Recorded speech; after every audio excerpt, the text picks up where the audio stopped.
Hello, my name is Christian Olsted. I'm the bishop in the Nordic and Baltic area of the United Methodist Church, and I am here with the 5 of the district superintendents from the area to reflect a bit on what we've experienced during the Covid-19 pandemic and how we think this might affect and shape the church in the future. So dear European Methodist Council members, these are a few short reflections from the Nordic and Baltic area. I would ask the 5 of you if you would just quickly introduce yourselves before we start the questions. I'm Robert Cherenko from Estonia. I'm Camilla Klockars from Finland. And I'm Jori Brander from Finland also. I'm Knut Refsdal from Norway. And I am Jørgen Torup from Copenhagen, Denmark. Thank you and welcome all 5 of you. My first question is to you, Jørgen. When this all started in March, we didn't know how long it was going to last. Now we know it's been going on for nearly 6 months, and we know that it will probably go on for some time into the future as well. So my question to you is, what has been your reflection on how we sustain mission and ministry during the long haul of this pandemic? We are in a crisis as a church, and I think it is important to really face clearly that we are in a crisis. And my learning from the whole church history from time of crisis, both from the ancient church and from other situations where there were crises, one kind of another, the instrument to come through the crisis has been exactly the same. And the instrument has been to keep up an ongoing worship life. Continue to worship. Few people, some people, maybe only the pastor in the church or in the place where the congregation used to be. It is worship that create congregation. It is worship that make congregation life healthy again. And it is worship who can take us through the crisis we are in now. Thank you.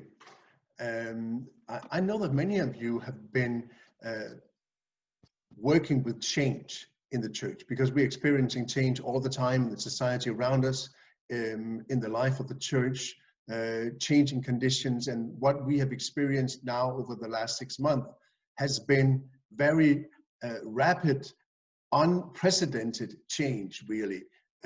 And I'm wondering what your reflections are on how we cope with the constant challenge of change and what you have learned about this during this crisis. Knut, what are your thoughts on that?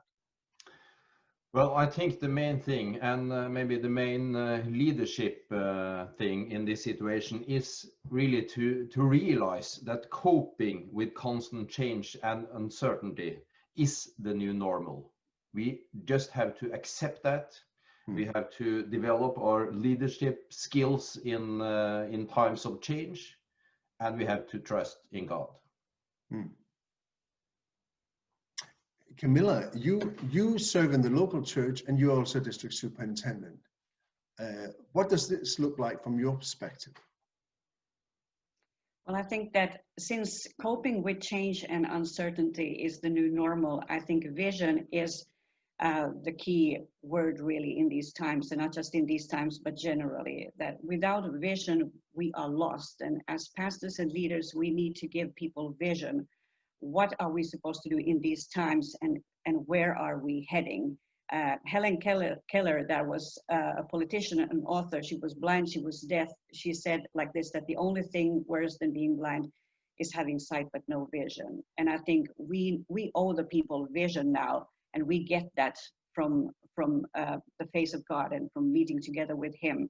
And that is what we need to give to the people, because that also gives the answer to what we are supposed to be doing in these times. God has the vision, and God has the path forward. Thank you. Jori, what do you tell the pastors on your district when you are when you're trying to help them to cope with these constant changes? Yeah, I actually have very simple receipt.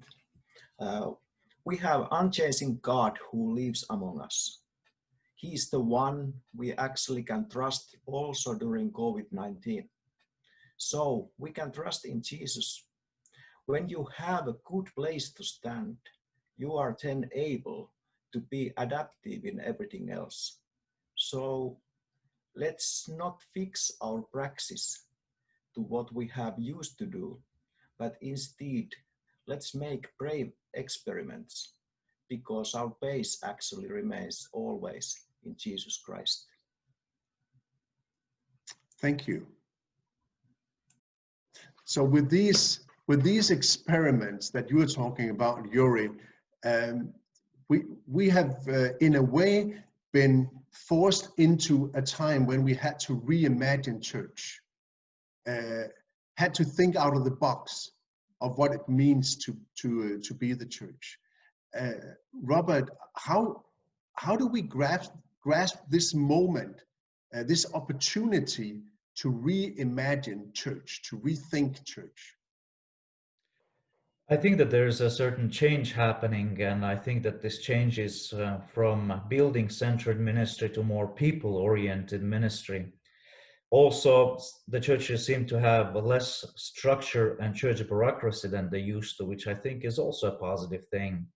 And overall, it gives us a chance to focus on the most important thing, and that is to preach the gospel of Jesus Christ, and opens us also an opportunity to a whole new online audience that we did not really reach before. So I think there are several positive changes. Thank you, Robert, and thank you all of you.